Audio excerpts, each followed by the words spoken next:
Bonjour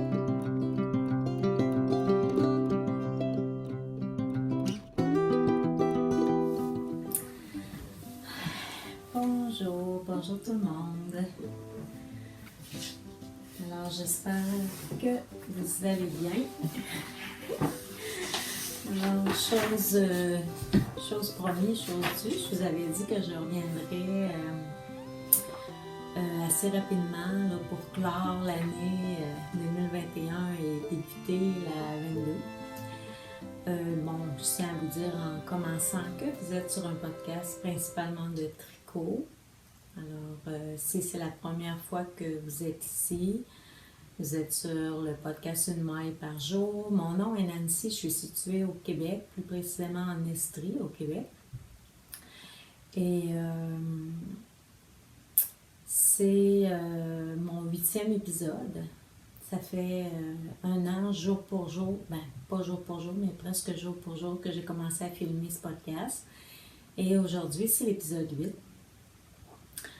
8. Vous pouvez me retrouver évidemment surtout sur Instagram avec le nom Une maille par jour et même chose sur Ravelry. Alors, j'ai un épisode assez chargé, je crois. J'ai beaucoup de notes, j'ai préparé des petites choses à vous dire, puis je vais essayer de rester fidèle à mon plan.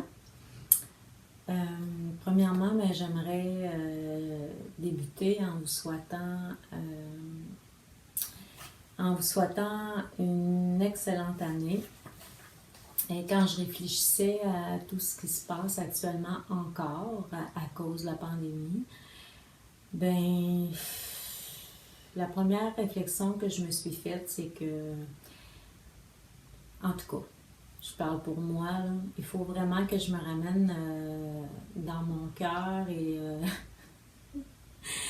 et d'essayer autant que possible d'alimenter, d'éveiller ma petite lumière intérieure, parce que je trouve que si je porte trop mon regard sur les choses extérieures, c'est un peu déprimant. Puis c'est un peu aussi un sentiment de déjà-vu depuis 2 ans.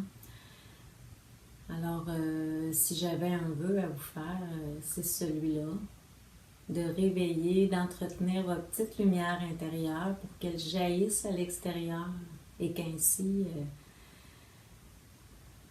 tout ce qui se passe ait moins, tout ce qui se passe à l'extérieur de vous ait moins d'emprise sur votre vie, sur votre morale, sur vos relations. C'est un petit peu mon constat de fin d'année, là, de me ramener à l'essentiel, puis ainsi de continuer à nourrir le beau, puis à aimer les choses simples finalement. Se ramener à l'essentiel, voilà. Alors sur ce, je vous présente un petit peu mon programme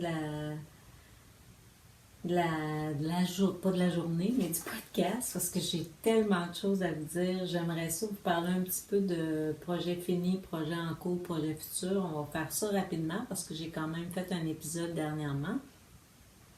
Ensuite, je vais vous parler du tirage pour le CAL Surprise 21. Mon tirage est fait, je vais vous expliquer comment j'ai procédé, vous donner les gagnants. Et je vais aussi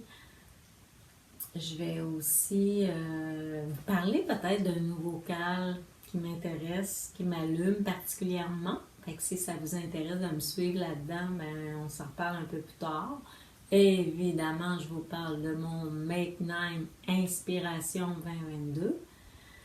Un petit mot peut-être sur certains achats, puis je vais finir l'épisode en vous donnant des suggestions parce qu'il y a plus de lectures, il y a plusieurs personnes qui m'ont dit qu'ils étaient intéressées, fait que je me suis embarquée là-dedans. Ça a été quelque chose pour moi parce que j'ai tellement je pourrais vous en parler pendant des heures, mais c'est pas le but. Fait que je vais vous glisser des petites suggestions slash coup de cœur qui sont pas du tout complètes. Là. C'est pas une liste très exhaustive, mais enfin, vous aurez des suggestions si ça vous tente.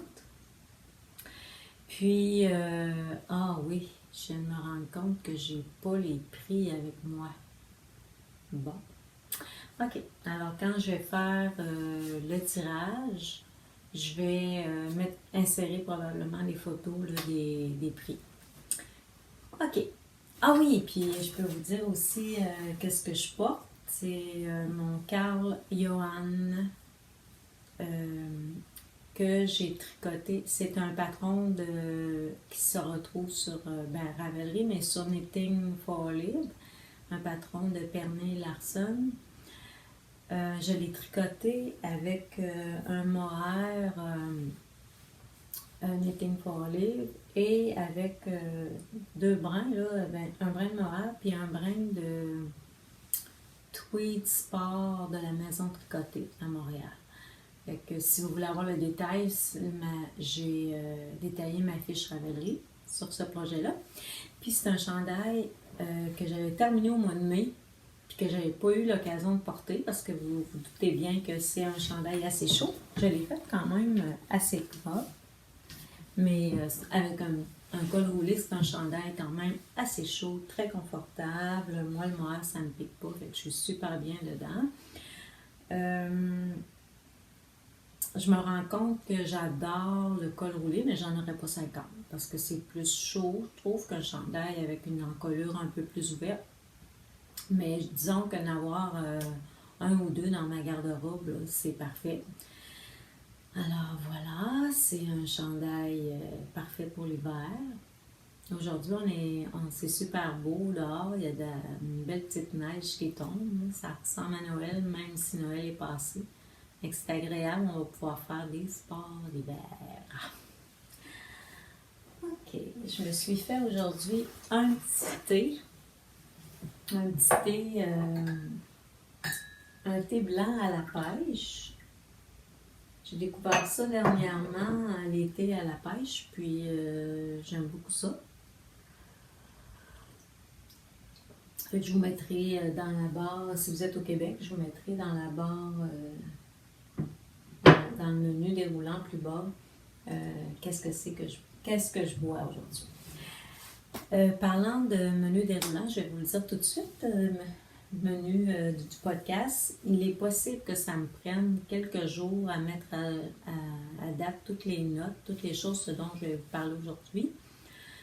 Parce que j'ai beaucoup de choses à vous dire, ça risque d'être long, je ne sais pas si j'ai le temps de faire ça aujourd'hui ou demain, puis je vais essayer de mettre le podcast en ligne le plus vite possible parce que c'est les vacances, il y a encore des gens en vacances, je sais que vous avez le temps de regarder, fait que je vais mettre les notes, inquiétez-vous pas, sur tout ce que je vais parler. Si jamais j'ai oublié quelque chose, vous pouvez me le mentionner, mais je vais essayer d'être rigoureuse sur mes notes. J'ai répondu à beaucoup de commentaires du dernier épisode. J'ai pas répondu à tous encore, j'ai manqué de temps, mais je vous lis. J'apprécie, comme d'habitude, vraiment. J'ai eu un bel accueil, encore une fois, pour cet épisode-là. Beaucoup de visionnements, c'est super le fun. Mon bilan d'année de podcast est positif parce que je m'étais dit dès le départ que je voulais me respecter là-dedans, que je voulais pas me stresser avec l'effet de filmer des épisodes à tous les mois. Ben, mission accomplie, j'ai réussi à garder un bon rythme pour moi. Puis, je vais continuer comme ça en 2022. Fait que, voilà. Alors, sans plus tarder, là, c'est sûr qu'aujourd'hui, je me réfère à mes notes parce que j'ai tellement de choses à vous dire que j'ai fait mes devoirs. OK. Alors, j'ai un seul projet complètement terminé par rapport à mon dernier épisode. Alors, je vous avais dit que je tricoterais le petit bonnet Baby Bear bonnet de Knitting for Live. Alors voilà, je l'ai terminé. Je l'ai tricoté en 2 jours, je pense. J'ai commencé à le tricoter, puis au début, je comprenais pas bien la construction. Puis en le faisant, ben c'était évident, là, En lisant, je comprenais pas, mais en lisant et en le tricotant, ben, c'était simple. J'ai utilisé 2 fils tenus ensemble de Knitting for Olive. J'ai fait la grandeur 18, non, excuse-moi, 18 mois. Puis, c'est ça, c'est un mohair mérino Knitting for Olive. Il me semble que c'est Hazel Brown. Mais je vais documenter ma fiche Ravelry. Alors, c'était assez simple à faire. Il y avait... c'est sûr que c'est peut-être pas un premier tricot, mais il y avait un montage... on pouvait soit faire des côtes ou soit faire une bordure au point de riz. Moi, j'ai décidé de faire une petite bordure au point de riz. Je trouvais ça mignon. Je trouvais que ça faisait changement. Les deux sont beaux. Je suis allée voir les fiches sur Ravelry, puis j'ai vu autant avec des côtes. Je pense que c'était des côtes de 2 que le point de riz, mais j'ai comme décidé de faire ça parce que c'est une bordure que j'ai pas fait souvent. Et qu'ensuite, on monte la tuque, on fait les oreilles, on les laisse en attente pour finir avec un grafting à la fin. Puis, on fait aussi un high cord tout le long pour venir faire les petits cordons. Les petits cordons qui vont servir à attacher la tuque. Alors, j'ai aucune idée si la tuque va être de la bonne grandeur, mais je pense que oui. Là. C'est comme une 12-18. Puis le patron, je pense que le patron va de 0 bébé naissant à 24 mois. Ça m'a pris exactement la moitié de mes balles pour faire la tuque. Fait que j'imagine que je pourrais refaire un deuxième bonnet, peut-être un peu plus petit, mais enfin, j'ai utilisé à peu près moitié-moitié de mes 2 balles. Alors ça, c'est mon seul projet fini.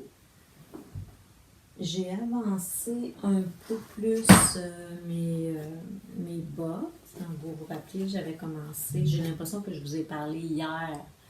Je pense que ça fait une douzaine de jours que j'ai filmé. Fait que d'habitude, je suis longtemps, mais là, ça fait pas longtemps. Fait que j'ai l'impression que je me répète, mais enfin. J'avais terminé, je sais pas si j'avais terminé. Je pense que j'avais terminé le premier, puis j'ai commencé le deuxième. J'ai tourné mon talon, fait qu'il me reste la tige à faire avec les côtes. Ça devrait se finir assez rapidement. Fait que ça, c'est assez facile. Pour ce qui est de mon col que je faisais en bouclé, je vous le montre pas parce que j'y ai pas touché du tout. J'ai pas du tout avancé, je l'ai mis de côté.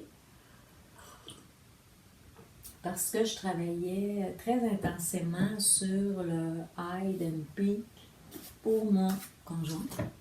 Et là, je l'ai mis. Je vais vous parler de ça tout de suite parce que je l'ai vu dans plusieurs podcasts. Vous l'avez sans doute vu. Ce sont les petits câbles de Knitting Barber pour pouvoir glisser les mailles pas ce fil, là, mais ce cordon qui a l'air d'être comme en silicone. Alors, ce que vous faites, j'y vais rapidement parce que je sais qu'il y a plusieurs personnes qui en ont parlé. En tout cas, moi, je l'ai vu dans plusieurs podcasts. Vous mettez le bout du tube, parce que c'est un tube, au bout de votre aiguille. Et ainsi, vous pouvez glisser les mailles pour pouvoir essayer le chandail ou pouvoir voir le châle dans toute sa splendeur s'il est tout rabougri sur vos aiguilles. Alors, c'est ce que j'ai fait ce matin pour vous montrer mon avancée, parce que j'ai quand même avancé. Alors, voilà. Je suis assez... Encore une fois, je continue d'être contente du résultat. Là, j'ai fini le yoke. Plutôt, j'ai fini le jacquard. Il me reste, je vous dirais, peut-être 2 cm avant de séparer les manches du corps. Puis je suis tombée depuis quelques rangs sur la couleur principale, le vert. Je suis très contente d'avoir fini. Je pense que j'ai 352 mailles sur mes aiguilles, alors c'est quand même C'est quand même costaud. Je pense qu'on voit bien. Hein? Ouais, je suis assez contente des couleurs choisies. C'était un peu un guess que j'ai fait. Je suis bien contente. Mon conjoint trouve ça beau, comme la dernière fois. Il n'a pas changé d'idée. J'espère qu'il va le mettre. Fait que c'est ça, j'ai bien hâte de séparer pour les manches. Ça va se faire sous peu. Puis ensuite, ben, je vais descendre le corps. Je pense que le pire est fait, là, parce que je vais avoir besoin de beaucoup moins d'attention. Fait que le corps, ben, comme vous voyez, ça m'a permis de glisser mes mailles et ainsi pouvoir étaler mon jacquard pour que vous puissiez mieux voir. Puis en même temps, ben, pour essayer, c'est super. Mon conjoint l'a essayé, puis jusqu'à maintenant, ça va bien. Alors, je vais continuer de travailler sur ce projet. Mais là, il me reste encore un peu de vacances, fait que j'ai comme un projet que je compte faire dans les prochains jours. Je vous montre un chandail assez connu. Je vous montre mon échantillon. Et on ne voit pas grand-chose. Hein? C'est encore la laine, la même laine que j'utilise pour le chandail de mon conjoint, que je vous avais parlé la dernière fois. C'est de la laine Retrosaria de Rosa Pomar. Puis la qualité de celle-ci, c'est la Mongo. Alors c'est une worsted, 50% laine, 50% coton. Puis j'ai fait mon échantillon parce que je vais faire le Super Simple Summer Sweater mon Dieu, comment on prononce son nom? Hori, je pense. Hori Locatelli, quelque chose comme ça. Je pense que tout le monde la connaît, elle aussi. Puis, je me lance. J'ai aucune idée qu'est-ce que ça va donner, mais on verra. Ça m'excite, ce projet-là, parce que j'ai hâte de voir le rendu. Mais je vais faire la rayure beige, comme vous voyez sur le patron. Alors, le beige, ça va rester sensiblement la même couleur. Par contre, pour ce qui est de la rayure foncée, je vais la faire en boucle. Alors, j'ai bien hâte de voir le mélange de textures. Une laine plus standard et la boucle. À suivre. Je vous montre ça dans mon prochain épisode, mais c'est un... Peut-être que ce ne sera pas beau du tout, mais enfin, j'essaie. OK, et j'ai fait un autre échantillon pour faire un cardigan que je vais faire dans le cadre de... Je pense que ça s'appelle les 4 points cardinaux de la Maison Tricotée. Alors, la Maison Tricotée, si vous ne le savez pas, offre... c'est comme un court accompagnement gratuit avec Céline de la Maison Tricotée pour tricoter des 4 chandails dans l'année. J'avais tricoté celui-ci dans le cadre de ce cours-là. Et là, je regardais les patrons présentés pour 2022. Puis le premier m'intéressait particulièrement. Je l'avais d'ailleurs déjà dans ma liste de favoris. C'est un patron de Orlan Suche ou Suché, je ne sais pas trop comment prononcer son nom. Ces patrons sont en anglais et en français. Puis je vais vous mettre sans doute une photo. Le cardigan, c'est le Albini. Alors, je suis prête. Ça commence la semaine prochaine, mais je suis prête parce que j'ai fait mon échantillon. Je ne sais pas si vous voyez bien. La laine a l'air brune, mais je vous dirais que c'est un peu plus mauve. Et c'est de la Nutiden. J'ai aucune idée c'est quoi la couleur. Je n'ai pas gardé le lien pour la couleur. Pour moi, c'est une espèce de mauve profond, mauve, violet, violacé. Enfin, c'est magnifique là, parce qu'il y a beaucoup de reflets dans cette laine-là. Fait que j'ai fait mon échantillon en tenant le fil double et je pense que ça va faire un beau cardigan. J'ai bloqué mon échantillon, tout est parfait pour l'échantillon et la laine s'est beaucoup adoucie. Alors, c'est une laine très rustique. J'ai vraiment hâte aussi, c'est un projet qui m'allume beaucoup aussi. Ok. Ah oui, je voulais vous parler aussi de... Je vous ai parlé, je pense, il y a 2 épisodes d'une petite banderole, un petit fanion que je voulais faire au tricot. Là, j'ai commencé à faire mes triangles parce que ce sont des triangles qu'on va rejoindre avec un cordon au crochet. C'est pas au tricot, c'est au crochet, pardon. Puis je vous avouerai que jusqu'à maintenant, je ne suis pas très satisfaite de mes fanions. Je trouve que sont un peu irréguliers. Le premier, je ne vous le montre pas, je ne l'ai même pas gardé parce que la grosseur de crochet n'était pas terrible. Fait que j'ai refait en changeant la grosseur de mes crochets. Je ne suis pas encore convaincue. Enfin, c'est pas très long à tricoter. J'ai tricoté 4 triangles dans une soirée. Fait que je vais probablement continuer puis voir le résultat fini. Une fois que c'est monté, ça va peut-être me convaincre, mais je suis un petit peu déçue du rendu. Je trouve que c'est pas très propre, c'est pas très net, mais enfin, à suivre. Ok. Je me ramène à ma liste. Ok, alors je vais vous parler d'une petite chose avant parce que j'ai eu une question par rapport à... J'ai publié une photo sur ma page Instagram en vous montrant ce petit cahier-là. J'ai une personne qui m'a contacté en me demandant où j'avais pris mon cahier tricot. Mais c'est pas un cahier tricot, c'est moi qui ai décidé de m'acheter un cahier pour recenser mes projets 2022. Puis peut-être aussi recenser ce que je parle dans l'épisode en ce moment. Fait comme ça, je vais pouvoir m'y référer pour me rappeler les projets, les sujets abordés dans mes podcasts. Fait que je me suis dit que ça servirait aux deux. Ça servirait à mes projets, ça servirait à mes notes de podcast.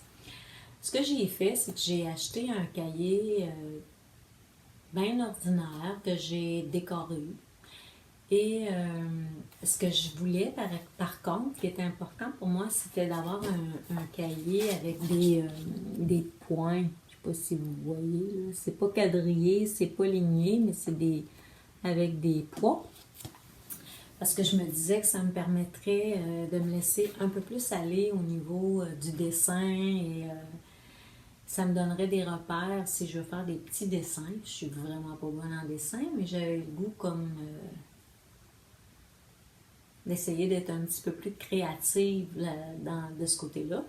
Fait que j'ai commencé la première page de mon Super Simple Summer Sweater et je me suis fait un petit dessin comme ça avec des notes où j'ai inscrit mon échantillon c'est quoi, puis je l'ai coloré un peu comme je pense qu'il va être, juste pour comme agrémenter le processus de mes projets. Alors voilà, tout simple comme cahier, un petit cahier que j'ai acheté en librairie et que j'ai annoté avec des autocollants puis avec des feutres. Ok. Alors j'espère que ça va aider la personne qui m'a posé la question. Puis je fais ça sans prétention parce que j'ai pas beaucoup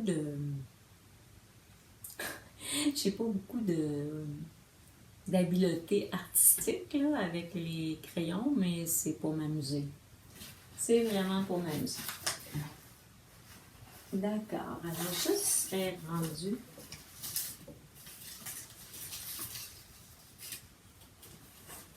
au tirage. Comme je vous disais, j'ai déjà effectué le tirage. Je vais vous expliquer comment j'ai procédé. J'avais vraiment mentionné à quelques reprises que je devais voir les photos de bas, de boîtes de bas ou de bas emballés. Alors, dans plusieurs cas, j'ai pas retrouvé ça chez les personnes qui ont participé. Alors, j'avais des bas, des photos de bas. En passant, vos bas étaient tous magnifiques. C'était vraiment agréable de passer à travers les photos et de regarder vos projets. C'était vraiment agréable de voir aussi les laines utilisées. Vraiment, j'ai beaucoup aimé ça, le processus de visionner. Mais comme j'avais mentionné que c'était pas seulement le hashtag qu'il fallait mettre, mais aussi la boîte de bas emballée. J'ai comme englobé tous les participants. Alors vraiment tout le monde, même si vous ne m'avez pas montré vos bas emballés, je vous ai quand même mis une participation. Ceux qui avaient les bas emballés, ben il y avait une participation de plus. Alors ça a fait que j'ai eu 19 participants, mais que c'est pas tout le monde a eu au moins un coupon, puis il y en a qui en ont 2, puis il y en a qui en ont 3. J'ai vraiment vu des belles boîtes de bas. C'était vraiment magnifique. Alors, je vous remercie d'avoir participé, de m'avoir suivi dans ce cas-là. Pour ce qui est des gagnants, je vous les donne tout de suite. Alors, pour le sac à projet, confectionné par Lolubis, je pense que c'est ça. Je vais vous mettre la photo du sac. La gagnante est Tricolane sur Instagram. Je pense qu'elle s'appelle Caroline. Alors, félicitations, Tricolane. Ensuite, pour les chevaux, que je vais mettre une photo ici, les chevaux de Hélios de Bleu Poussière. Donc, je vous avais montré que moi-même, j'ai confectionné des bols dans cette laine-là. Une laine super douce. Mérino, la collection, la dernière collection de bas, de chaussettes de Marie-Christine Lévesque. Alors, le recueil, encore une fois. La gagnante est Joanne Tanguay 1 sur Soit. Il me semble que c'est ça. Alors, la gagnante, c'est les tricots de Caroline sur Instagram également, le pseudo sur Instagram. Et le dernier prix, c'était le livre botanique Instagram également. Alors, je vous demanderai, mesdames, de m'envoyer un petit message en privé pour que je puisse vous faire parvenir votre prix.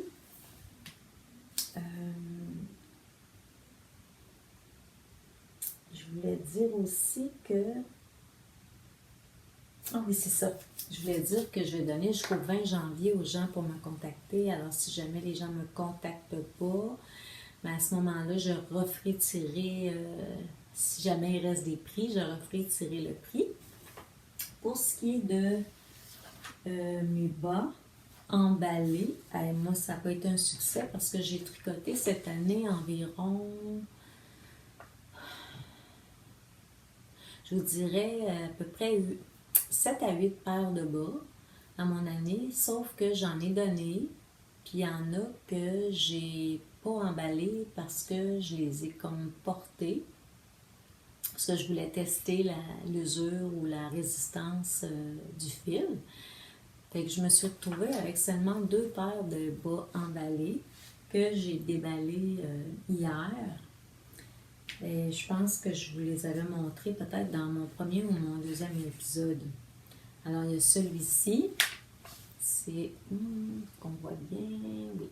Alors, ce que j'ai fait pour ce bas-là, c'est un bas très classique, là, un bas vanille que j'ai commencé par les côtes et que j'ai fait un talon double, ensuite, finalisé par la pointe. J'ai utilisé 2 fils. J'avais un reste d'une collaboration entre les laines Urso et les arts textiles du Témiscouata. Alors, c'est la laine rayée que vous voyez. Alors, j'ai fait des bandes. J'ai commencé par utiliser l'autorayante, puis ensuite, j'ai utilisé la laine qui est pas blanche, là, mais écrue. C'est le nouveau fil. Ça fait quand même quelques temps, là. C'est un fil qui s'appelle Chaussette de, encore une fois, les arts textiles du Témiscouata. Et j'ai jumelé les deux.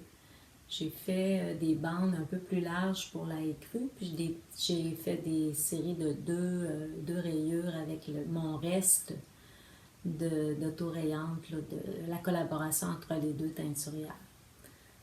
Alors voilà, ça m'a permis, puis il me reste encore beaucoup de cette couleur-là dans la couleur chaussette que je vais pouvoir utiliser à d'autres fins. Alors ça, c'est ma première paire. Et la deuxième paire, c'est aussi un mariage de deux teinturières. Alors c'est la couleur, je pense que la couleur c'est glacier.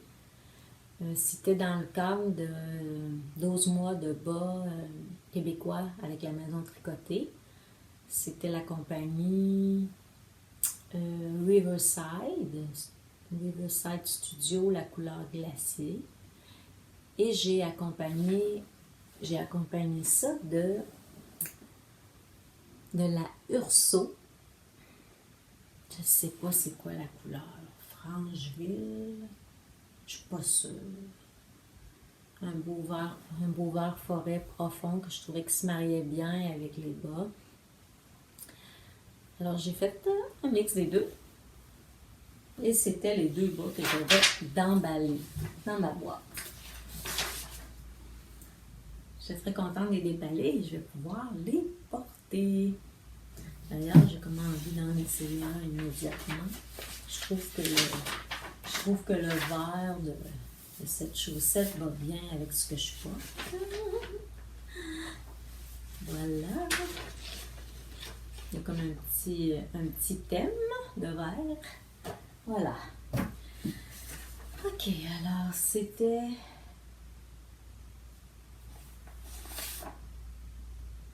Oups, un instant. Ok, alors c'était tout pour le volet. Tirage. Alors j'ai bien envie... je vais vous parler de ça tout de suite. Ok. Alors depuis quelques mois, je pensais à un nouveau cal, qu'est-ce que je ferais, parce que je voulais changer un peu. Je voulais amener une autre facette au cal. Fait que je réfléchissais. Et j'ai eu une idée que je vous partage, que j'espère que vous allez accueillir. Je vais le faire de toute façon pour moi parce que j'avais décidé d'essayer de tricoter. Je le fais déjà, tricoter des laines québécoises, des patrons québécois, mais là, je voulais comme mettre un petit peu l'emphase là-dessus en 2022. Alors, ce que je vous propose, j'ai vérifié ce matin sur Instagram et ce hashtag cal, ce hashtag n'existe pas pour l'instant, alors je pense que je vais le créer prochainement. Je vais l'appeler le cal Je tricote québécois. Cal Je tricote québécois. Alors voilà, et ce que je vous propose, c'est de tricoter, il y a plusieurs combinaisons possibles. Tricoter des accessoires, des chandails, des shawls, peu importe, de soit n'importe quel patron ou un patron québécois, d'un designer québécois. Et aussi d'utiliser de la laine de teinturière québécoise. Alors, soit les deux, soit un ou l'autre.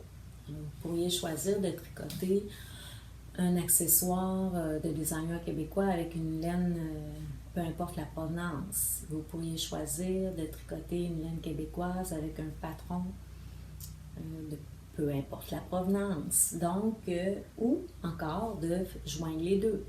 Patron québécois, laine québécoise. Alors, j'ai comme ouvert ça assez large, fait que je me dis que vous pourriez choisir, vous allez avoir le choix. Puis je me suis mis des petites règles.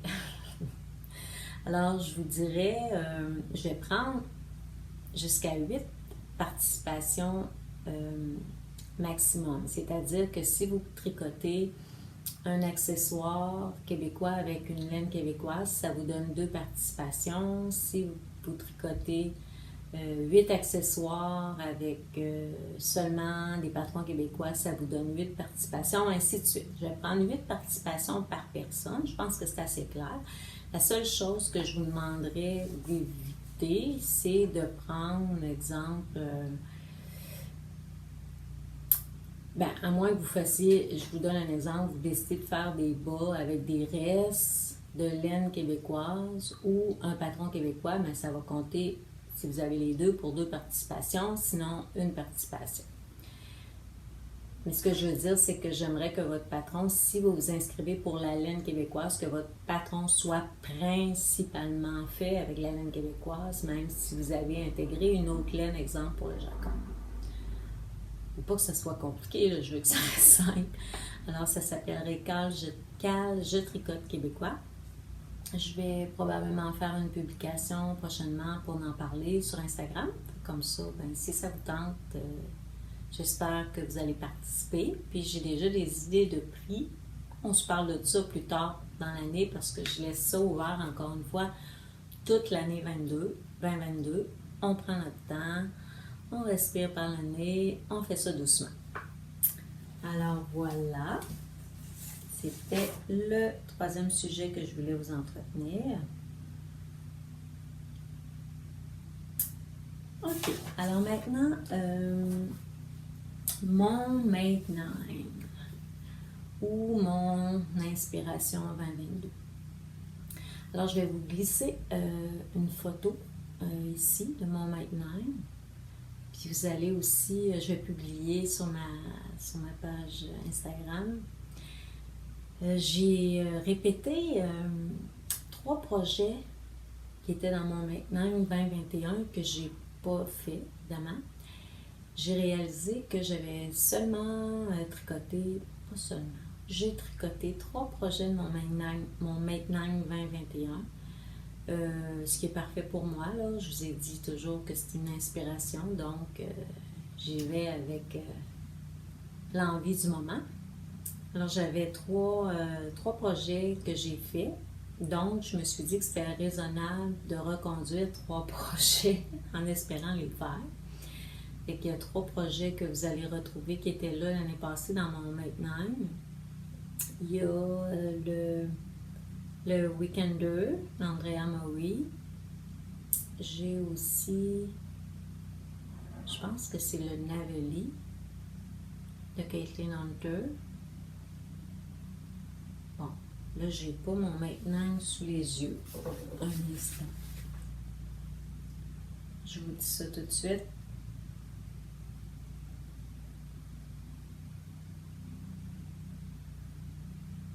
Ah oui, je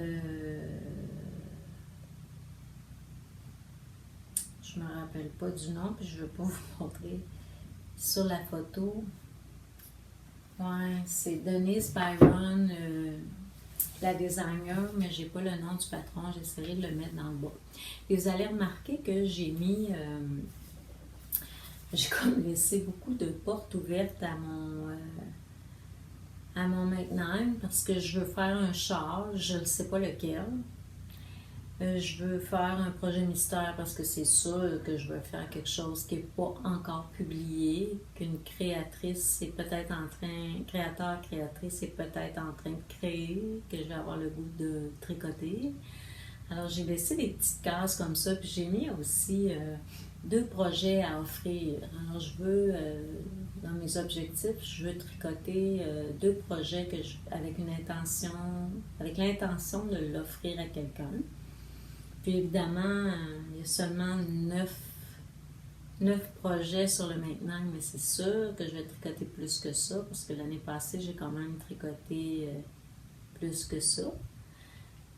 Mais c'est agréable de se donner comme une direction. Alors déjà, il y a 2 projets, le super sample sweater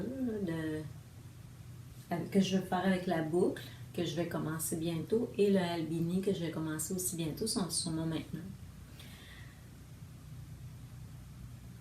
c'est le fun à faire, ce petit projet-là. Puis c'est le fun aussi de regarder les make-nine de tout le monde sur Instagram. Là, ça donne des idées. Il y a même des projets, ça fait découvrir des projets. Je trouve ça vraiment génial. Fait que c'est... j'ai eu du plaisir à faire ça, là, tout en me prenant pas vraiment... tout en me mettant pas pression comme d'habitude, puis en me disant que ça va sûrement bouger. Mais c'est sûr que je vais tricoter ces projets-là. Ben, je veux dire, ces projets-là et d'autres projets, évidemment. OK. Bon. Je vais vous parler un peu de mes achats. Alors, je vous ai montré tout à l'heure les petits câbles là, que moi j'ai choisi rouge. J'ai acheté les petits câbles pour pouvoir glisser les mailles de mon projet.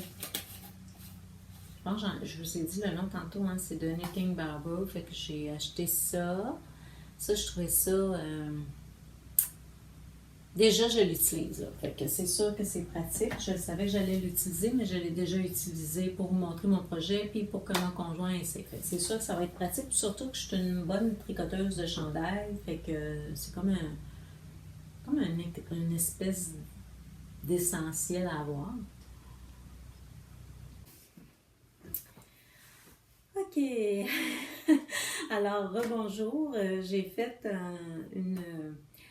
j'ai eu des problèmes avec ma vidéo, alors j'ai dû couper une partie de la vidéo. Là, j'espère être capable de faire le montage pour continuer la partie lecture. Je pense bien que j'avais interrompu ma vidéo à ce moment-là. Ce que je vais faire pour éviter que ma vidéo soit trop longue, je vais subdiviser mon volet lecture en d'autres épisodes. Fait qu'aujourd'hui, je vais aborder une partie de ce que je voulais vous dire, puis les vidéos suivantes, ben, j'irai avec d'autres suggestions pour d'autres tranches d'âge. Bon, alors, j'ai commencé à filmer hier le 2 janvier. Il y avait une belle petite chute de neige. Puis aujourd'hui, le 3, ben, il y a un beau soleil à l'extérieur, mais c'est vraiment très froid au Québec, en tout cas en Estrie, dans ma région. Aujourd'hui, il fait moins 20, fait que c'est vraiment très, très froid. Mais le ciel est bleu, le soleil est magnifique. C'est vraiment très beau dehors. OK, alors je ne vais pas prendre trop de temps parce que je vais être capable, pour faire une histoire courte, là, je pense que ma vidéo était trop lourde, mais je n'étais pas capable de l'exporter, fait qu'en tout cas j'ai dû couper une partie, j'ai essayé de garder le principal. Là, je vous fais cette petite vidéo-là que je vais essayer de joindre à l'autre, mais je ne sais même pas si ça va marcher. On verra. Sinon, je vais recommencer au complet. Alors juste pour vous faire un petit clin d'œil sur mon chandail, je porte le Lef sweater de Camille Descoteaux que j'ai fait avec la laine le petit Lambswood pour ma couleur principale, puis mon jacquard est fait avec la Osgone Super Soft. Fait que un petit chandail chaud et léger en même temps que j'apprécie beaucoup. OK, alors comme je vous disais tout à l'heure, je vais rapetisser un peu mon segment livre, puis je reviendrai la prochaine fois. Fait que les gens m'avaient demandé des suggestions. Ben, je vous avais proposé de vous faire des suggestions pour tous les âges. Fait que je vais y aller aujourd'hui avec les tout petits.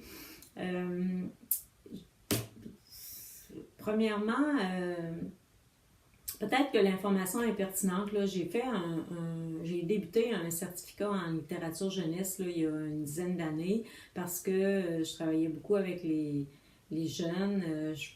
Je m'occupais de clubs de lecture, donc je me disais que ça serait pertinent pour moi d'aller me chercher des connaissances.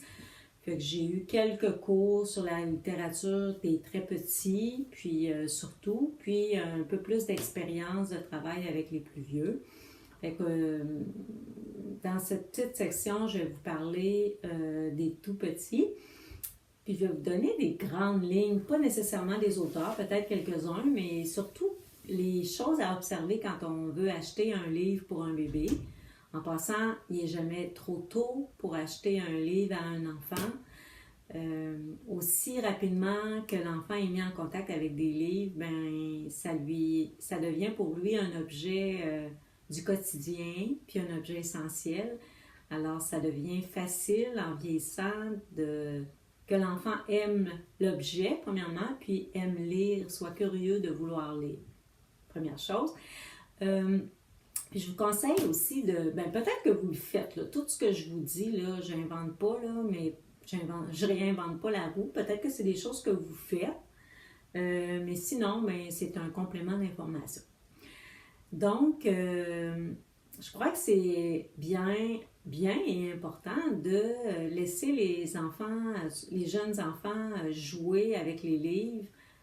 Ce qui pourrait vouloir dire de mettre le livre dans sa bouche, exemple, de tourner les pages de façon un peu plus agressive. Pas agressive, mais par manque de dextérité. Alors l'enfant, par manque de motricité fine, l'enfant manipule le livre de façon un peu plus sec. Fait que c'est normal, c'est correct, c'est très acceptable, il faut laisser ça. Parce que ça tend à changer, mais on a souvent vu les gens un adulte donner une référence à un enfant en lui disant « Fais attention pour ne pas briser le livre ». C'est sûr que plus l'enfant vieillit, on lui demande de faire attention, mais quand on a un bébé avec nous de quelques mois, ben le livre il faut que ça devienne un objet, alors familier. Alors on lui laisse jouer avec, il peut le mettre un peu dans sa bouche, il peut l'endommager. Il va peut-être l'endommager un ou deux, puis après ça, il va comprendre que le livre, il n'a pas besoin il peut le garder en bon état. Alors je me penche un peu parce que je voulais vous donner un exemple de livre. Ben, vous connaissez tous les livres cartonnés, là. Il y en a pour tous les goûts, tous les formats, toutes les épaisseurs. C'est quand même des livres résistants. Il y a aussi les livres en plastique. Ça, c'est toujours un winner. Il y a des livres aussi animés que j'appelle avec des petites portes ou des petits personnages qu'on peut déplacer dans le livre. Puis je vous dirais que tout ça, c'est super bon, là. Il n'y a pas vraiment de mauvais livres pour les bébés naissants. Les enfants en bas de 1 an ou en bas de 15 mois. Mais ce que j'ai remarqué, ce qui est intéressant aussi au niveau du développement, c'est que ce qui intéresse les enfants souvent, c'est... je l'ai remarqué, mais c'est aussi documenté, là. Ce qui intéresse les enfants souvent, c'est les jeunes bébés, c'est des récits ou des histoires qui parlent de leur réalité. Alors, exemple, pour vous donner un exemple rapide, ça pourrait être un imagier comme des moyens de transport, des couleurs. C'est des choses répétitives, puis à un moment donné, à force de les lire souvent, mais les enfants mémorisent et reconnaissent les couleurs. Il y a aussi les livres avec les rituels, comme je vous parlais tantôt, comme ici, j'ai l'heure du dodo. Pas celui-là précisément, mais il y a plein d'imagiers ou de livres cartonnés qui sont avec des rituels que les enfants font. Ça peut être l'heure du bain, des trucs comme ça. Alors, quand l'enfant regarde le livre, très rapidement, après quelques temps, il va reconnaître que c'est sa réalité.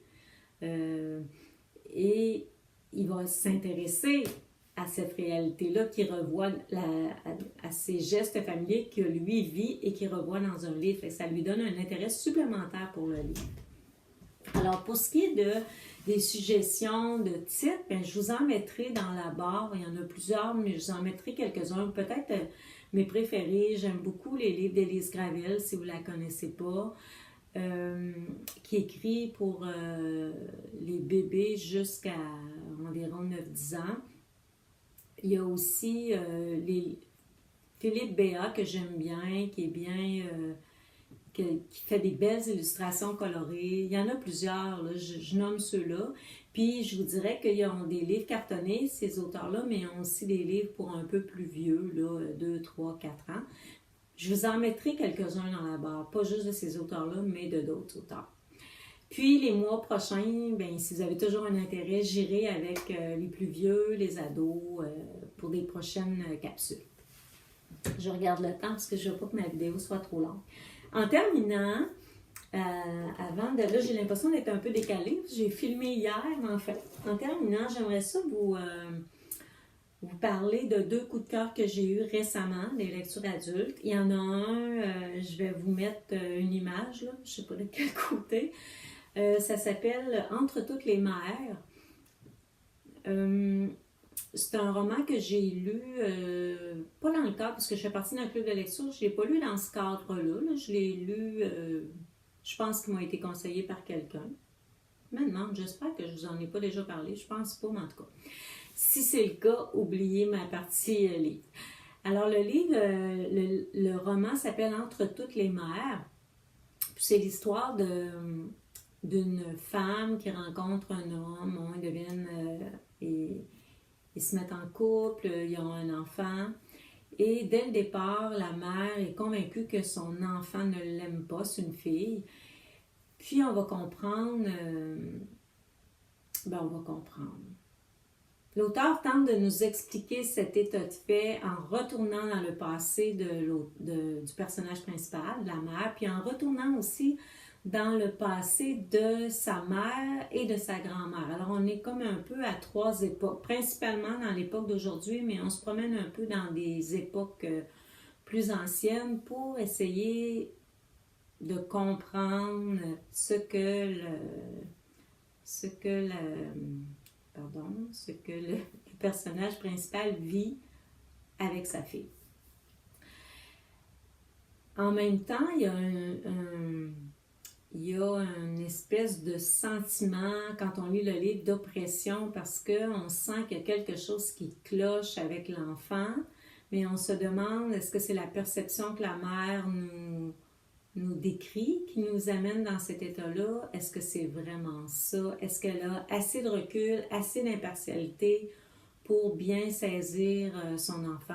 Enfin, tout ça est un peu mélangé et mélangeant pour le lecteur, puis c'est très bien parce que ça nous amène à vouloir rapidement avancer, puis comprendre la relation entre cette femme et son enfant. Je ne vais pas trop vous en dire parce que c'est quand même un suspense jusqu'à la fin. Ce qui m'a amené, j'ai fermé le livre en me disant ouf! Alors, comme sujet, relation mère-fille, ça peut avoir un sentiment de déjà-vu, mais je vous dirais que c'est vraiment bon. Puis j'avais l'impression par moments de me retrouver un peu dans un film. Un thriller psychologique un peu, où il n'y a pas vraiment beaucoup d'action, mais que tout se passe dans la psychologie des personnages. Un peu comme si je me retrouvais devant un film de Alfred Hitchcock. Genre, ça me donnait un peu cette impression-là. J'ai vraiment beaucoup aimé, je l'ai conseillé à plusieurs personnes, fait que je vous le conseille, puis je vous mettrai une petite image. Comme deuxième livre, je vous recommande une BD ou, si vous préférez, un roman graphique, parce que c'est quand même un livre d'environ 150 pages. Ça s'appelle Le Petit Astronaute. Je ne sais pas si ça a été publié ailleurs qu'au Québec. C'est écrit par Jean-Paul Hy, qui est déjà un auteur de bande dessinée. Puis, j'espère que le mot bande dessinée ne vous rebute pas si ce n'est pas un univers que vous visitez souvent, parce que ce roman graphique-là est vraiment à découvrir. C'est un livre qu'on avait à lire dans le cadre du club de lecture dont je fais partie. Et vraiment, c'est hyper touchant. En gros, c'est l'histoire du fils, c'est l'histoire de Jean-Paul Hy, de sa famille. Je ne sais pas jusqu'à quel point c'est sûr que c'est romancé, mais jusqu'à quel point c'est autobiographique, je ne le sais pas. Mais Jean-Paul Hy et sa femme ont eu un enfant qui était atteint de la paralysie cérébrale. Et c'est toute l'arrivée de cet enfant, la réaction des parents, de l'entourage, les combats qu'ils ont dû mener pour que leur fils ait une vie le plus normale possible. C'est vraiment un livre lumineux. Le sujet est lourd, mais le livre est absolument lumineux, touchant, authentique. J'ai vraiment adoré ce livre, comme plusieurs personnes. Je vous le conseille, même si la BD vous rebute, c'est vraiment un livre extraordinaire. Vous pouvez sans aucun doute, si vous ne voulez pas l'acheter, vous pouvez sans aucun doute l'emprunter à votre bibliothèque préférée. Un beau cadeau à offrir aussi, autant aux adultes qu'aux adolescents. Voilà, alors, je suis vraiment pas allée au bout de mes envies de vous parler de livres, mais j'ai comme pas vraiment le choix à cause de mon montage. Enfin bref, je vous épargne les détails. Fait que je vais essayer. Là, je ne sais pas si je l'ai dit dans la partie que j'ai coupée ou si je l'ai dit dans la partie que je n'ai pas coupée, mais je vais quand même vous le redire. Cet épisode, c'est mon épisode 8 et bon, je réalise que j'ai toujours autant de plaisir à faire des épisodes. C'est pas lourd du tout. C'est sûr qu'il y a un petit stress à organiser tout ça puis à mettre en ligne, mais sinon, j'adore filmer. Je suis en même temps hyper reconnaissante de votre accueil parce que je suis super bien accueillie depuis 1 an. Alors, je n'ai pas du tout l'intention d'arrêter. Je vais continuer. Pour toutes les choses que j'ai mentionnées pendant la vidéo, vous pouvez commenter, réagissez si ça vous tente pour le CAL. J'aimerais ça savoir. Si vous avez des questions, gênez-vous pas. Je vais essayer de répondre. J'essaie de lire tous les commentaires, de commenter ou de prendre vos questions en note pour y répondre. Alors sur ça, ça va faire un épisode d'au-delà d'1 heure. Je vous remercie beaucoup encore une fois de m'avoir écouté. Je vous souhaite encore une fois un beau début d'année 2022. On va se souhaiter, en tout cas je me souhaite et je vous souhaite le meilleur pour cette année. Gardez à l'esprit de vous nourrir des choses qui vous allument et non pas juste ce qui vient de l'extérieur. Comme ça, on arrive peut-être plus facilement je partais pour dire à passer au travers, mais plus à voir le beau côté des choses, parce qu'il y en a un. Hein, il y a un beau côté des choses à tout dans la vie. Donc, sur ce, je vous dis à bientôt. Je vous embrasse. Merci d'avoir été là. On arrive peut-être plus facilement je partais pour dire à passer au travers, mais plus à voir le beau côté des choses, parce qu'il y en a un. Hein, il y a un beau côté des choses à tout dans la vie. Donc, sur ce, je vous dis à bientôt. Je vous embrasse. Merci d'avoir été là.